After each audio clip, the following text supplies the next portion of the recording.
Ladies and gentlemen, welcome to the Undergraduate Pilot Training Graduation Ceremony for Class 2612. I'm Lieutenant Colonel Michael Fantuzzi, Commander, 8th Flying Training Squadron, training students in the T-6 Texan II. And I'm Lieutenant Colonel Julie Rainwaters, Commander, 71st Student Squadron. Today's ceremony is a once-in-a-lifetime event. We encourage you to come forward and take pictures or videos when your loved one is presented with an award or their wings. For your planning purposes, the wings are presented by rank and then alphabetical order. Please stand for the entrance of the official party and remain standing for the national anthem of Hungary, the national anthem of Japan, and the national anthem of the United States, followed by the invocation given by Chaplain Jesse Stewart.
If you would, please join me in a prayer.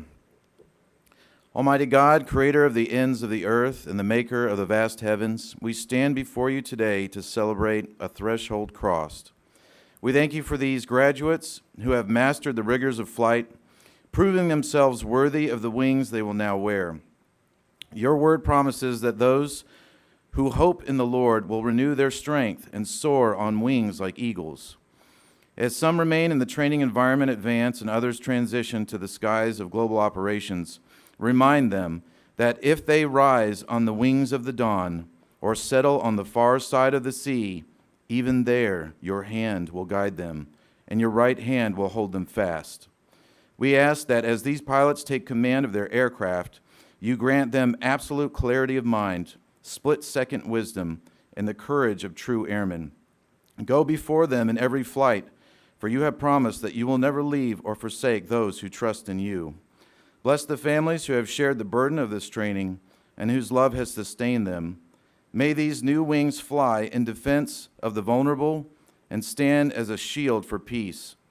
Guide our ceremony today, and may all that we do honor the calling of these warfighters. And according to my tradition, I pray in the name of Jesus, amen. Thank you, Chaplain Stewart. Ladies and gentlemen, please be seated.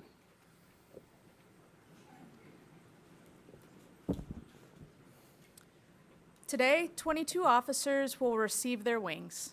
On behalf of Colonel Joshua Lundaby, Commander 71st Flying Training Wing, I'd like to welcome the family and friends of Class 2612, as well as several members of Team Vance, including squadron commanders, chiefs, first sergeants, spouses, and our ASRC and Amentum contractors. We are honored to have the following guests from our civil and wing leadership here to support the graduates. The Mayor, City of Enid, the Honorable David Mason.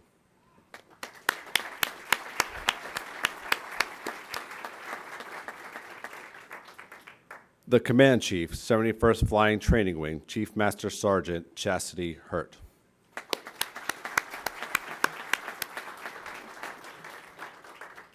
The Airman of the Month, Vance Medical Group, Senior Airman Annabelle Niebs.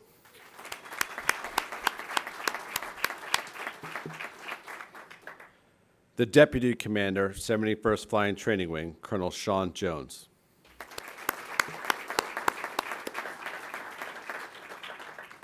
The Commander, 71st Operations Group, Colonel Timothy Thorin.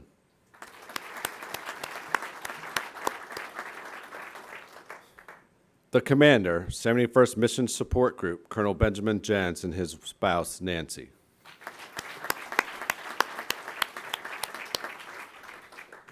The Senior Enlisted Leader, 71st Mission Support Group, Chief Master Sergeant Adam Barakoff.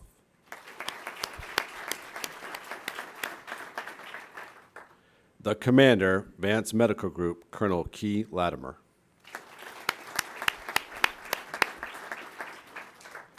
The Senior Enlisted Leader, Vance Medical Group, Chief Master Sergeant Jolene Zapata.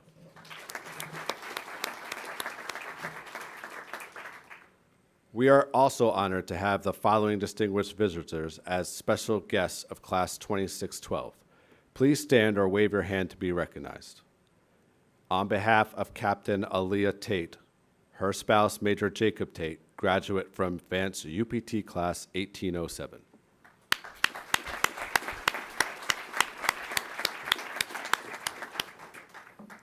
We would also like to give a warm welcome to our guest speaker, the Honorable Mr. Rob Stallings, Commissioner, City of Enid.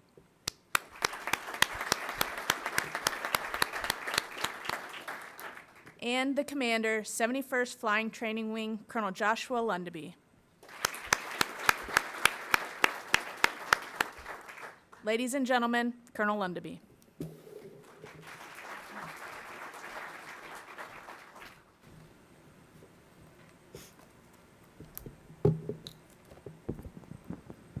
All right, good morning.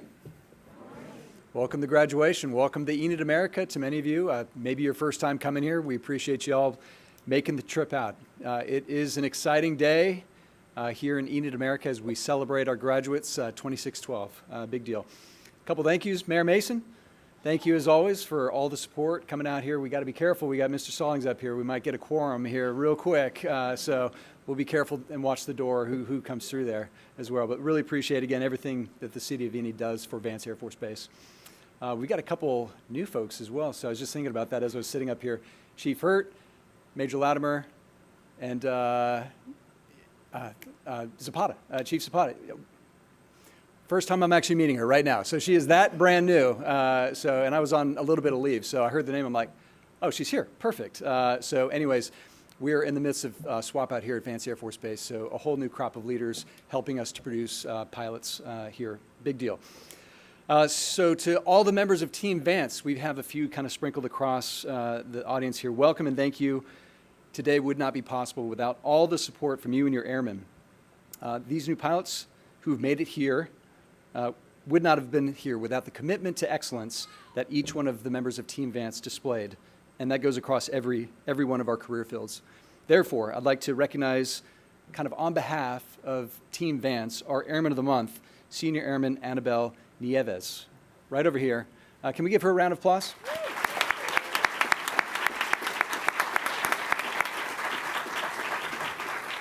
Just as way of background, we do it Airman of the Month every time. We bring them out to kind of see this culminating point. Again, the culminating point of our mission, which is, again, winging our airmen at Vance.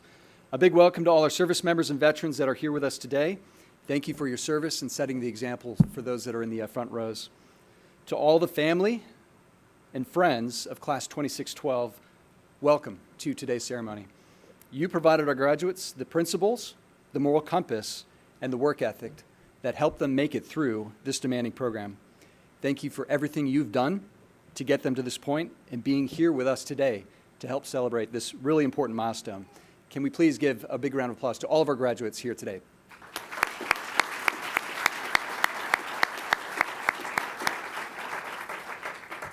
Okay, so for those of you who don't already know, Vance Air Force Base is one of 4 undergraduate pilot training bases out there. The best of those 4, might I add. Our mission here is to prepare and deliver highly qualified pilots to go on and fly, fight, and win for the United States Air Force and our partner nations. Vance Air Force Base to date has graduated nearly 41,000 world-class pilots, and that dates back to 1941. In those graduates, we've got 2 Medal of Honor recipients, a World War II P-51 ace, 7 astronauts, over 200 general officers. That includes the 15th Chairman of Joint Chiefs of Staff, General Rich Myers, and 2 notable First Assignment Instructor Pilots, or FAPEs, the backbone of what we do here at Vance. General Ron Fogelman, who became our Air Force Chief of Staff, and Colonel Eileen Collins, a Space Shuttle Commander. You may have seen her recently in the news with all the Artemis stuff that's going on, and I think she just got an Apple special out there as well. I need to go watch it. I said I was going to watch it the last graduate. It's been busy last 3 weeks, so maybe this weekend. Class 2612, make no mistake, you are graduating on sacred ground. Air Force heroes have walked the same hallways as you and flown with VN on that tail flash. I know you're going to continue to follow in their footsteps and make all of us Vance proud. In the seats next to you are fellow airmen and friends with whom you have a special bond. You've worked hard, hopefully had some fun along the way. In the end, you made it here today to graduate and become pilots in our United States Air Force. You've experienced the wonder of flight and now know what it means to master something extremely difficult. Most importantly, you understand the support system it takes to get you in the air goes well beyond just yourselves. That requires a team. We're here to celebrate the folks in the front rows, but it does take a total team effort to get our students into the air and to this day to graduate. For Vance Air Force Base, that effort includes a team of just over 2,900 total force airmen, government, civilian, and contract partners. Whether they're supporting, generating, or executing the flying mission, each member of the team played a vital role in the graduation of this class. And among that team, I'd like to call out 3 groups in particular. First, although they're least represented in the audience, that first group is our instructor pilots. These men and women have molded these graduates into professional aviators, and they deserve special thanks. You'll notice again, there are very few IPs in the audience because there's no break for them. They're already training the next group of students, molding them into the best pilots in the world. So please, would you join me in a round of applause for all of our instructor pilots?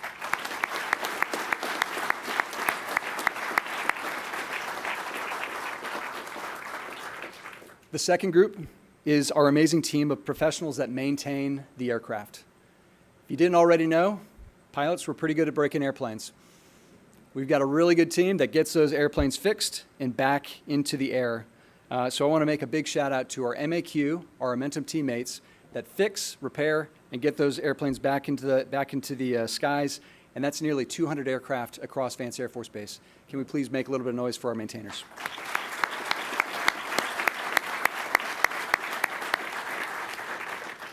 The third group is our amazing men and women that make up our support and medical groups. Defenders, services, MPF, finance, dental, flight medicine, those are only a few of the many support personnel that help support and get these folks to where they are today. The wings that you're about to receive would not be possible without their support and dedication to the mission, and I know that they're as proud of you as I am. So can we please give our support personnel a round of applause as well?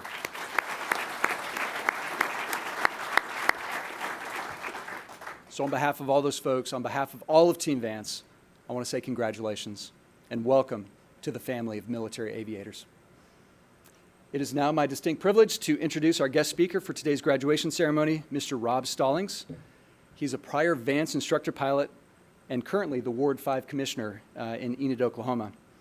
Mr. Stallings is originally from Moultrie, Georgia. He'd go on to attend Auburn University, where he majored in aerospace engineering and commissioned through the Air Force ROTC program. He came to us, Vance Air Force Base, in 1974. He is in class 7603, so just over 50 years ago, he graduated in the same seats, although he'll tell you it was actually in the chapel, is where we just had this conversation, but a graduate here as well. He went on to become a FAPE, again, one of our first assignment instructor pilots. He served here for 4 years, teaching student pilots how to fly in the T-37. He was honorably discharged in 1980. After 6 years of total service, elected to stay in Enid to raise his family and pursue a career in oil and gas. Mr. Stallings formed an oil and gas operating firm called Dublin Petroleum in 1984 and has drilled and operated oil and gas wells throughout the Midwest region. He's currently the president of Dublin Petroleum and serves as the principal engineer for Envirotech Engineering and Consulting.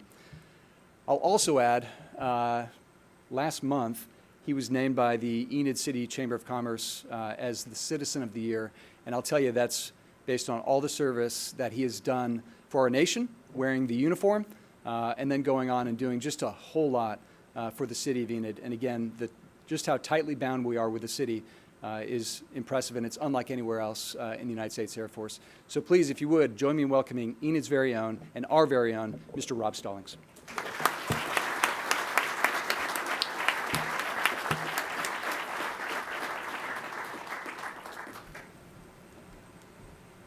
Well, needless to say, I'm humbled to be in front of you. Although I sat in that seat a long time ago, it's hard to really remember. It was very special. Probably the thing that makes me the most is that my mom and dad came out from Georgia, which was a tremendous trip back then, and the cars that we drove in those days to come this far. And not too long after that, they were killed in their home. And the last time I saw them was when we were here at pilot training, or at graduation. So, special place in my heart. I want to back up just for a second and talk about Eileen Collins. Eileen came through, and I'm assuming you remember what the colonel said. She's an astronaut and was a great pilot. She came through, and we all knew that she was something special. Not only would she sit at the bar and drink with us, but she could fly, and everybody knew she could fly. And we never had any dream of where she was going, but she's certainly set a high bar for anyone that wants to go into the NASA program and do the work that she's done. But she could fly. To give you a little background on me, the colonel told you I went to Auburn. Just from a regular old family, middle-class folks, and I really wasn't an academic genius. I would be embarrassed to show you my my Auburn work, but I got out. I got to Auburn kind of in an interesting way. I wasn't, like I said, I wasn't a real great student, but I was a pretty good golfer. And the pro at our country club played baseball at Auburn, so he called the golf coach and said, I got a kid that probably would, if you can get him in, he'd probably be a pretty good golfer for you. And so I went over there and did try to play a little bit of golf, but I figured out pretty quick I needed to study not to play golf because I wasn't very good. When you paired me with the Southeastern Conference teams we were playing, the University of Alabama, the University of Georgia, and those places, I didn't hold up very well. So I decided that I needed to study rather than play golf, and it's kind of helped me along. I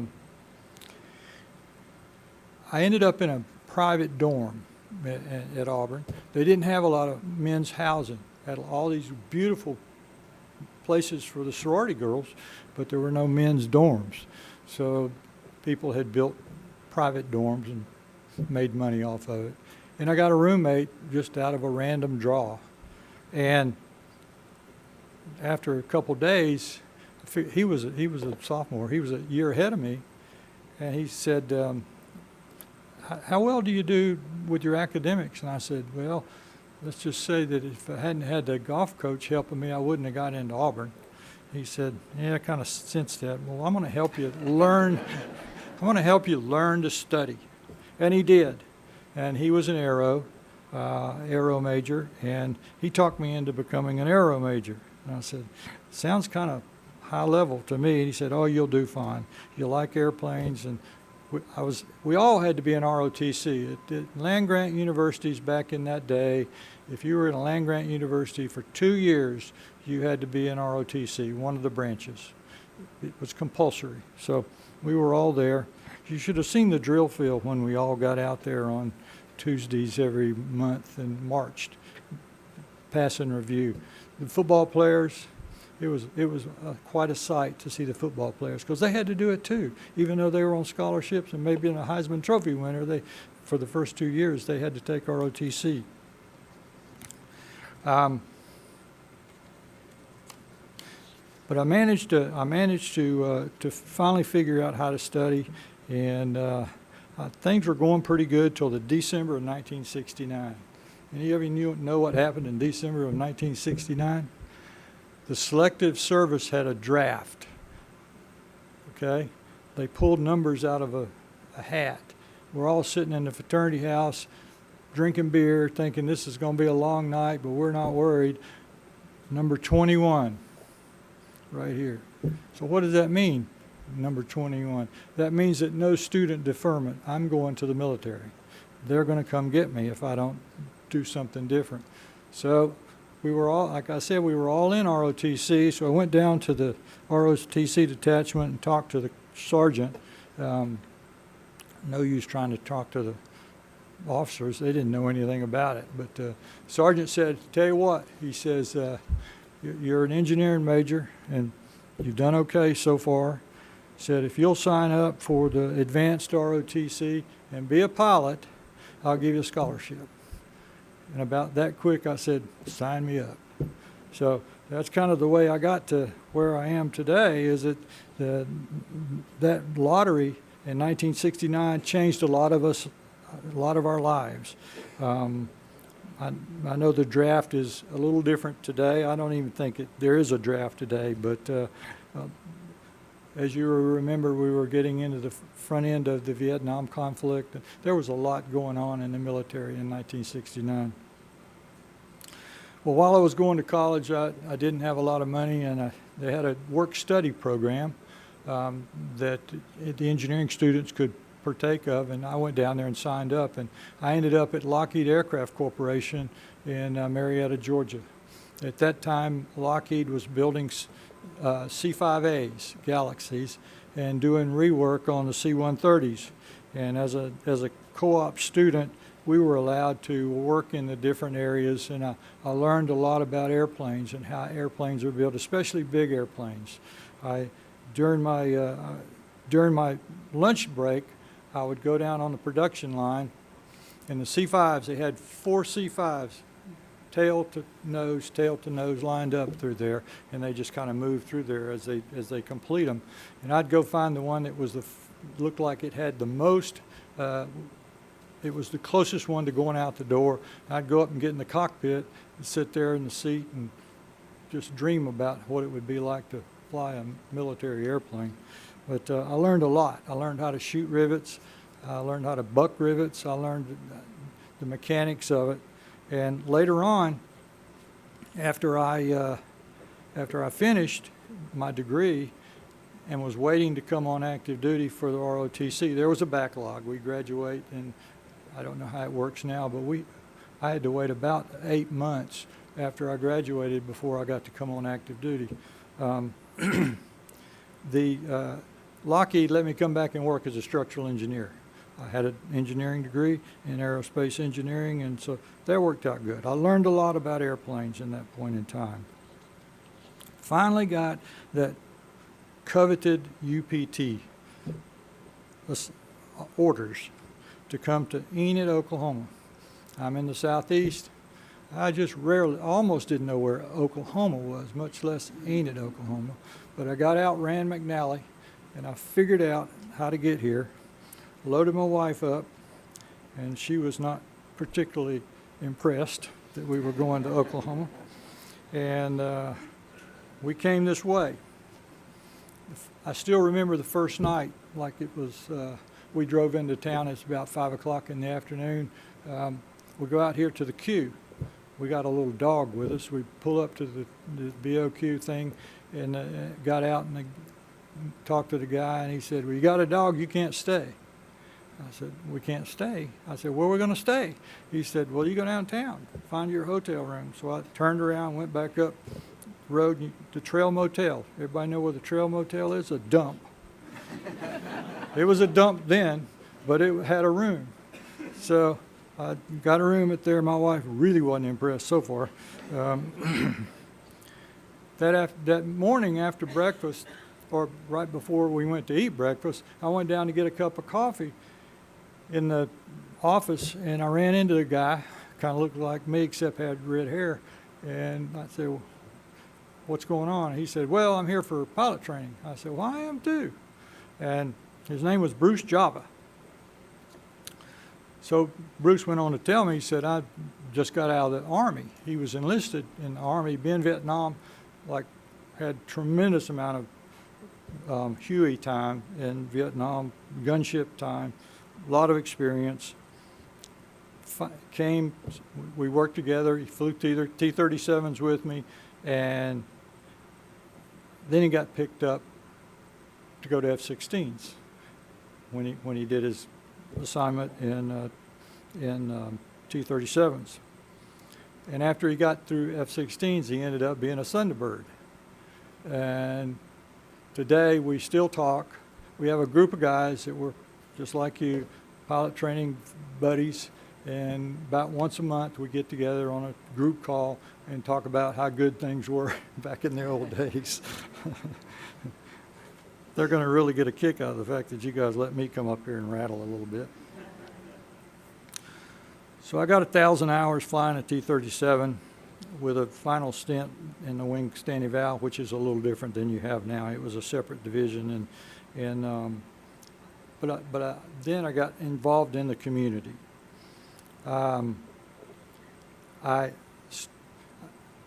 Chamber of Commerce was a great place to start and meet people and figure out what was going in the town of Enid. And there was a lot going on at that point in time. I separated about that point in 1980 and got out of the Air Force for lots of different reasons I'm not going to get into, but I did get very involved in the chamber, into being up on the chamber board. And then something called BRAC came along.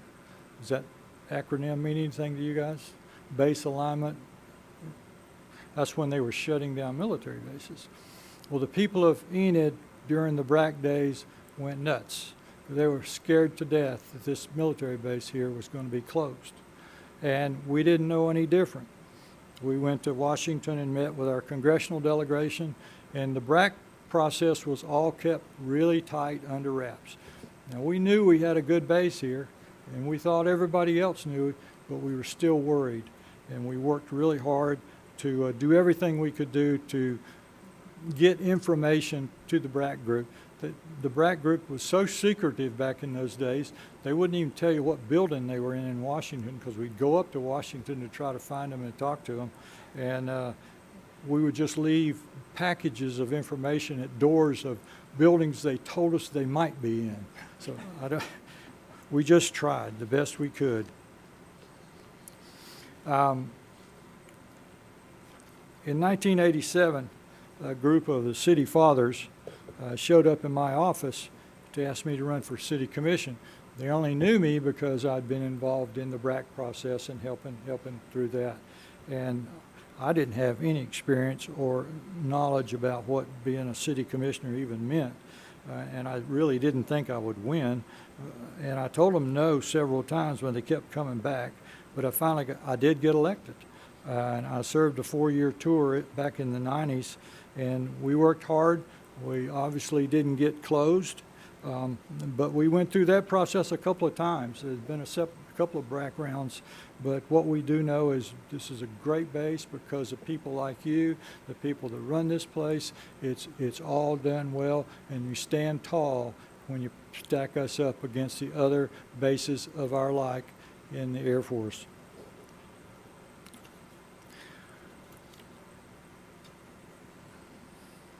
And the next part I'm going to talk a little bit about is, and the mayor's here, so he can tell me if I get off base, but to tell you a little bit about how we work at the city with Vance Air Force Base. Well, in the early 2000s, right now, and even back then, you were getting your drinking, all your water came from the city of Enid. In the year 2000, the engineering staff at the city started looking at where we get our water from. There's a water well field out there where the T-38s fly, out on the west side. And the aquifer was receding faster than anybody ever expected. You'd want the aquifer to stay stable, but it was going down. So we figured out that we need to find a different source for water, for drinking, or we were going to go away. We had studies done. Big engineering firms came in and did studies. And the answer that seemed to be the most logical one was to buy some water rights from a lake up to our northeast called Caw Lake. It's by Ponca City, if you guys got to know where that is. And we were able to do that, but we had to build a pipeline 80 miles long, 3 foot in diameter. Well, you probably, if you read the paper at all, you know that process has been going on for several years, because it's not a small project to build an 80-mile line pipeline and have to pass through lots of Native American land. Native American land people are very, very protective of their land, so you have to negotiate with them if you want to bring a pipeline across their property, and that was done. Interstate highways had to be crossed, county roads had to be crossed, but this was the long-term solution. We had the sales tax that passed this vote of the people, and it passed by about 60%. It wasn't unanimous, but the people in the know recognize the fact if we don't have water, we're not going to be here very long. I was lucky enough to be appointed by the governor to serve on the Oklahoma Water Resources Board. And this board actually regulates and controls most of the groundwater in the state, and in addition makes loans to communities like Enid for water projects. And currently we have about $344 million borrowed from the state to build this water system that is within a few days of being operational. It was a huge project. It's taken us almost 5 years to get it complete. But as a city commissioner and as the mayor and the rest of the city commissioners, it's been a big project for us to stay on top of. There have been things that we have to make decisions about. Some are popular, some are not so popular, but water is important in this part of the world. If you don't have water, you're not going to last very long. In closing, I would tell you that you're going to have probably a great career in the Air Force, but at some point in time, you're going to get out of the Air Force and you're going to live in some community, and always be sure to give back. Give back to your community. You give to your church, you give to your community. Without people giving time like the mayor does and say, I do, we don't get paid a dime for what we're doing, but we give them lots of hours, but you got to do it. You got to have people that are willing to do that, or your community's not going to survive. So I encourage you to think about that. It's a long ways off for many of you, but at some point in time, you want to give time back for the things that you've been given as you have lived through this system. I thought, usually when I talk like this, I ask if anybody has any questions. I'm not sure. I might answer one, but I appreciate you letting me be here. I wish I was back in your seat. I brought my yearbook to show that, make sure that they really believe that I was in class 7603. And there was something in there about one of my friends wrote in my yearbook about me being a very conservative Southern boy. So thank you for the time. Congratulations to all of you, and I wish you the best and smooth sailing. So.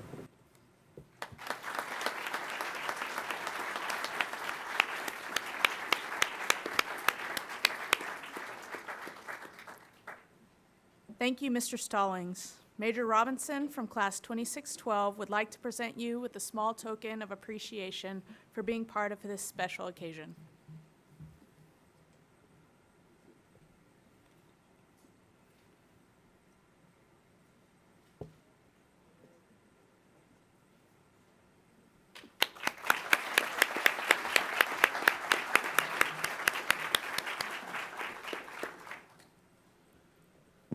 We will now recognize individuals who excelled in one or more phases of training.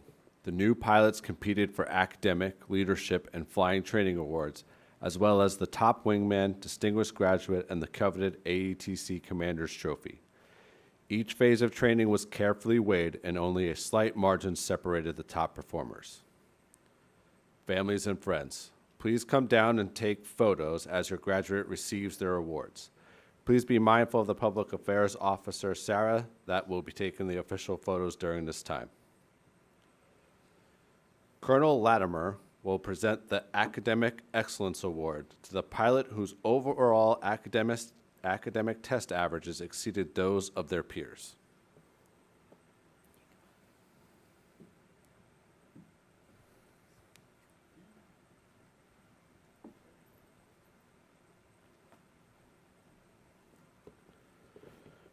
The recipient of the academic award is Captain Aliyah D. Tate.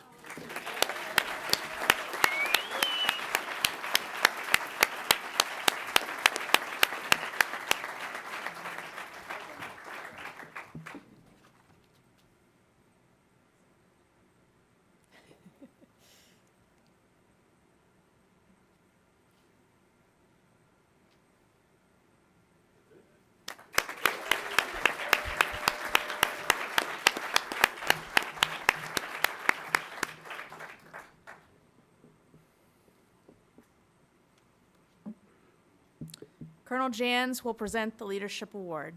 The Leadership Award is presented to the officer who demonstrated outstanding leadership qualities and potential throughout this most rigorous and demanding military training program.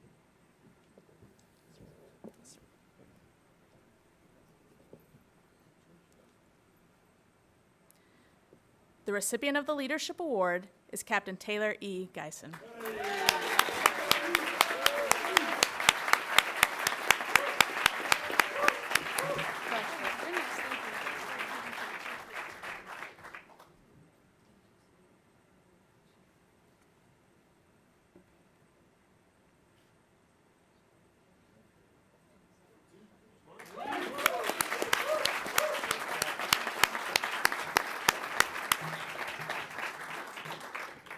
Colonel Thorin will present the Flying Training Award. The Flying Training Award is presented to the pilot whose daily flying performance and check ride scores exceeded those of their peers.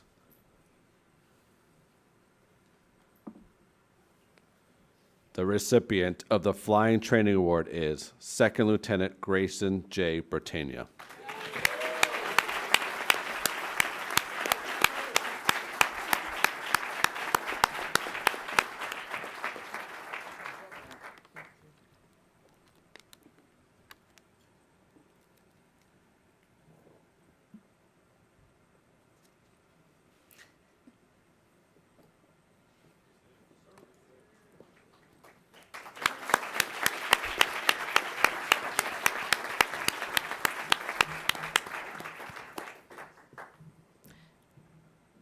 Colonel Lundaby will present the Top Wingman Award. Selected by their peers, the Top Wingman Award is presented to the graduate who epitomized the support and teamwork critical to being a great wingman. The recipient of the Top Wingman Award is Second Lieutenant Antonio R. Pargas.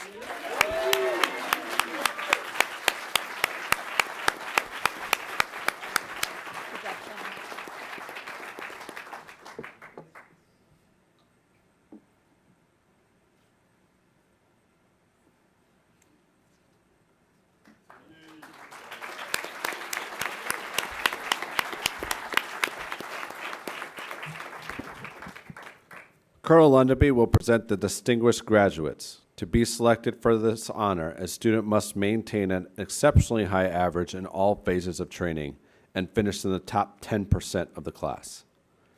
The first distinguished graduate is Second Lieutenant Grayson J. Bertania.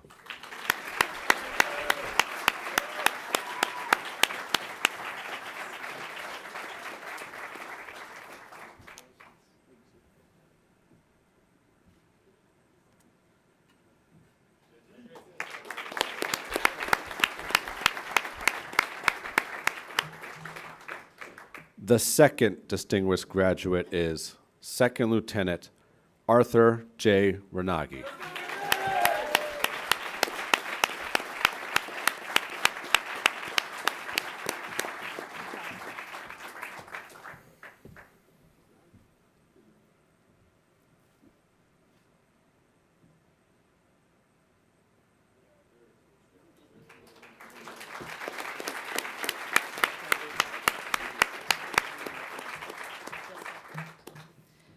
Finally, the most prestigious trophy that Air Education and Training Command presents to a pilot training graduate is the AETC Commander's Trophy.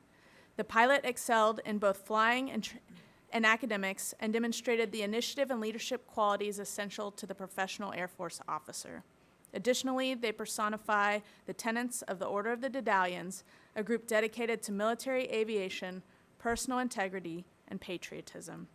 Mr. Rob Stallings will present this special award reserved for the officer who attained the highest overall rating throughout the program. The winner of the AETC Commander's Trophy is Second Lieutenant Grayson J. Bertana.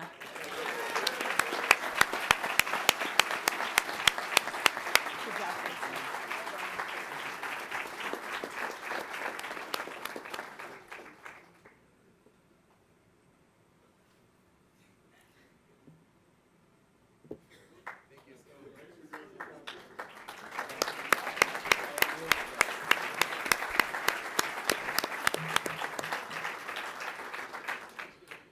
At this time, we would like to recognize the instructor pilot from the 8th Flying Training Squadron, selected by Class 2612, who most embodied the Air Force core values during T6 training and provided exceptional mentorship and instruction. Receiving the award for A flight, First Lieutenant Nathaniel Levine.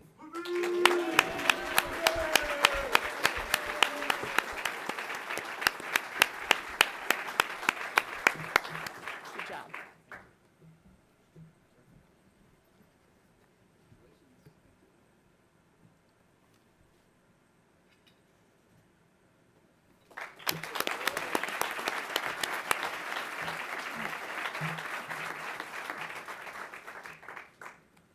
Receiving the award from B Flight, Lieutenant Christopher Kluver.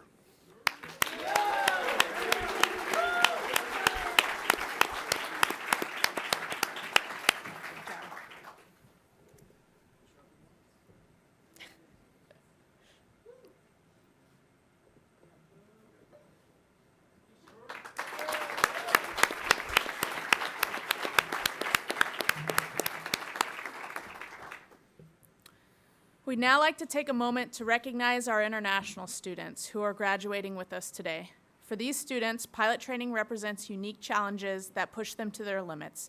Not only are they expected to meet all rigorous pilot training standards of their American counterparts, but they're expected to do so in a foreign environment. Upon arriving at Vance, pilot training begins in full force, thrusting the students into a lifestyle where they must learn to fly, develop their language skills, all while moving 4 miles a minute. 5 students here this morning came to Vance not representing the United States, but rather their home country of Hungary and Japan. Our strong allies are a vital part of what makes our military the most powerful in the world, and today we recognize not just these new pilots, but strong friendships that will last a lifetime. Colonel Lundeby will present this special award, recognizing their hard work and dedication. Our first international student is First Lieutenant Toshiki Kaneda.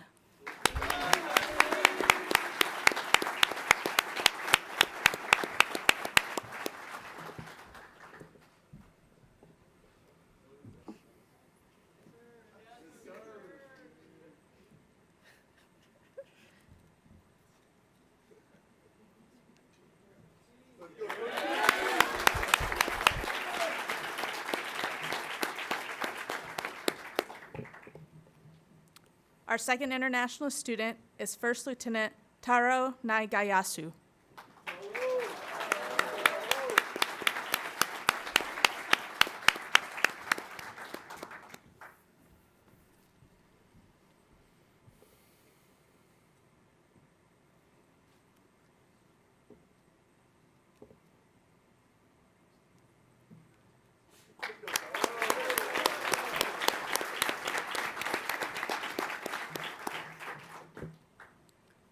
Our third international student is First Lieutenant Taiga Togo.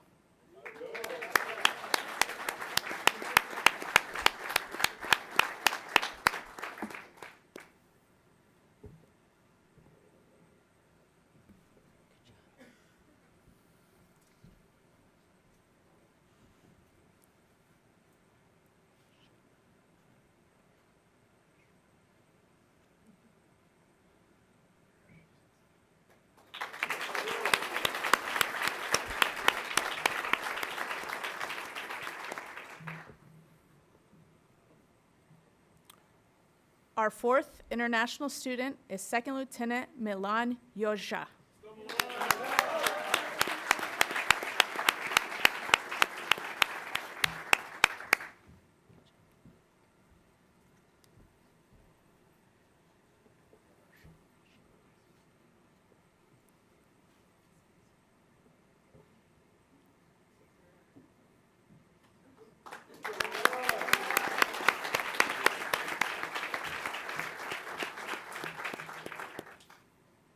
Last but not least, our fifth international student is Second Lieutenant Ursh Shiposh.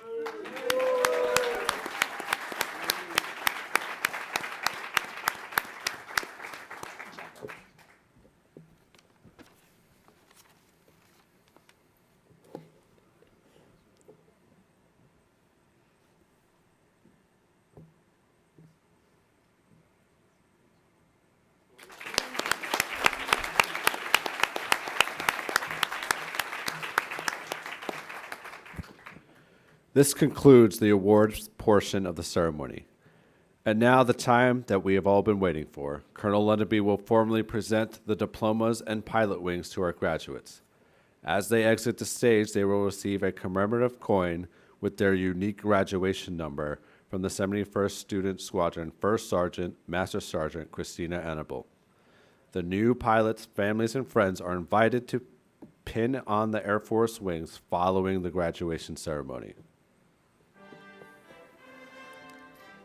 Having completed the required course of training, the following officers from Class 2612 are awarded the Aeronautical Rating of Air Force Pilot. Major Charles M. Robinson.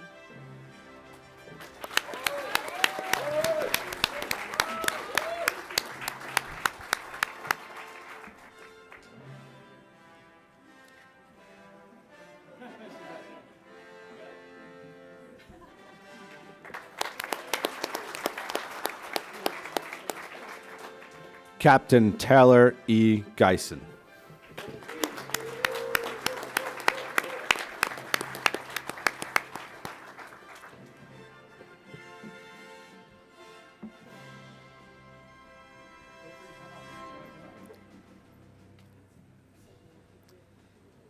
Captain Alia D. Tate.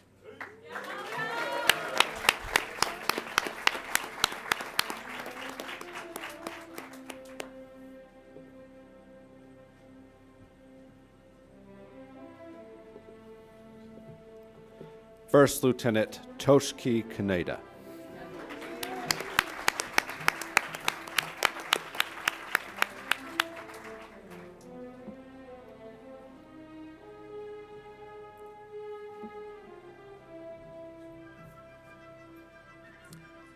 First Lieutenant Taro Nagayasu.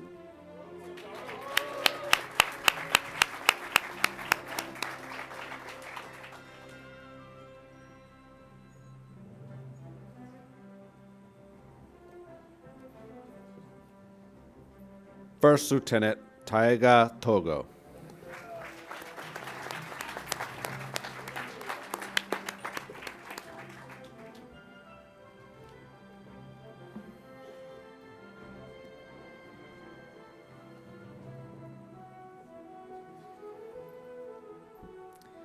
Second Lieutenant Grayson J. Bertana.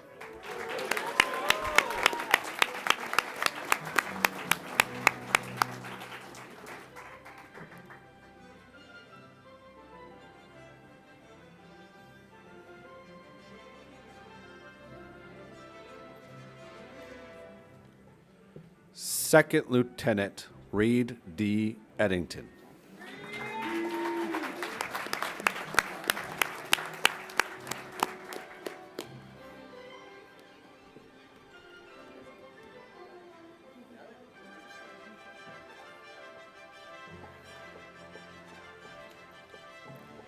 Second Lieutenant Nathan D. Foskett.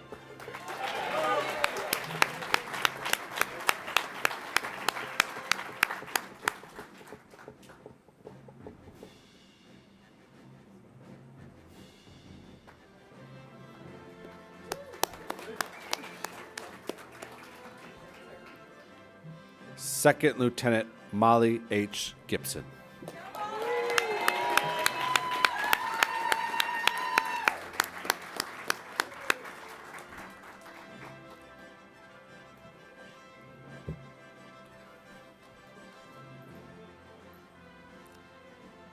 Second Lieutenant Milan Yosha.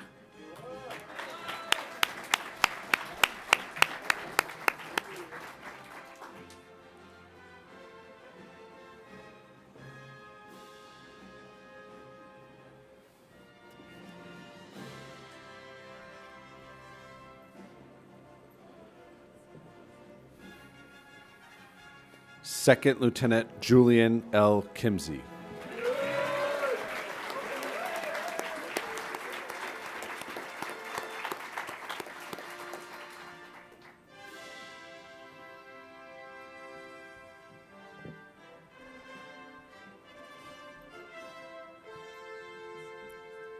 Second Lieutenant Tyler P. Malley.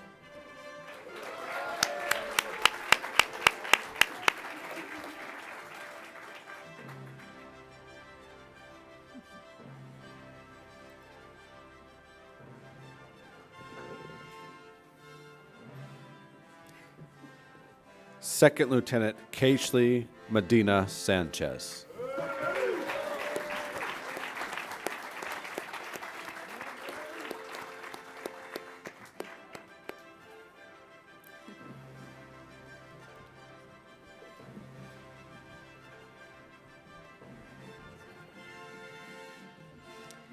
Second Lieutenant Chandler C. Montgomery.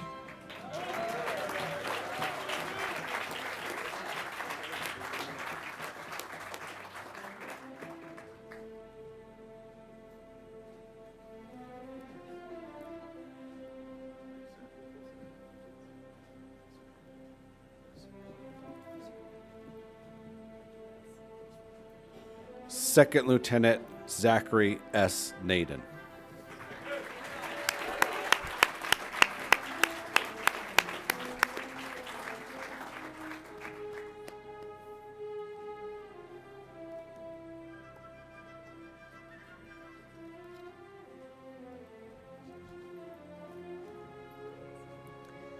Second Lieutenant Antonio R. Pargas.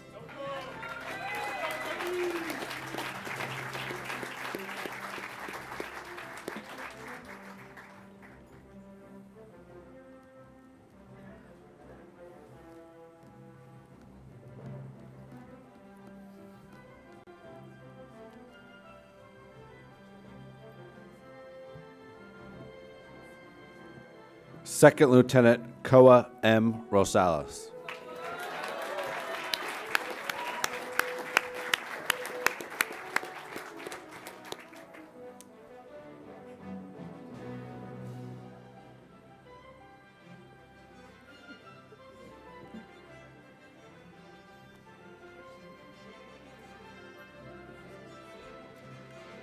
Second Lieutenant Arthur J. Runagi.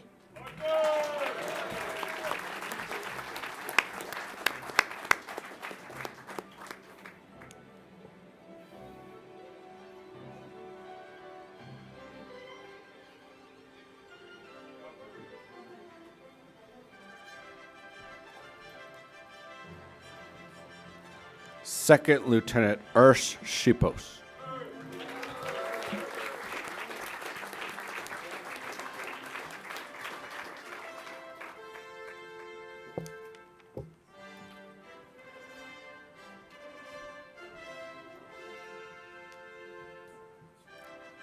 Second Lieutenant Hannah I. Webb.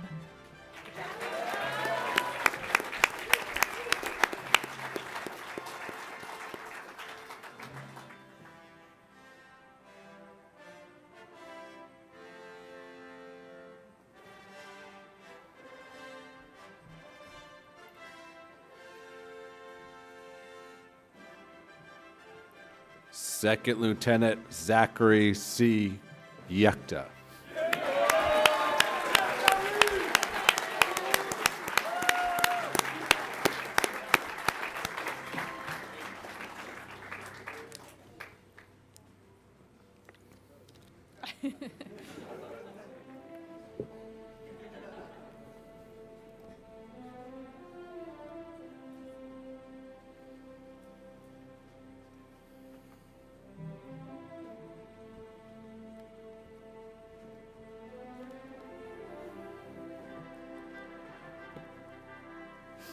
To complete today's ceremony, Colonel Lundaby will present Class 2612.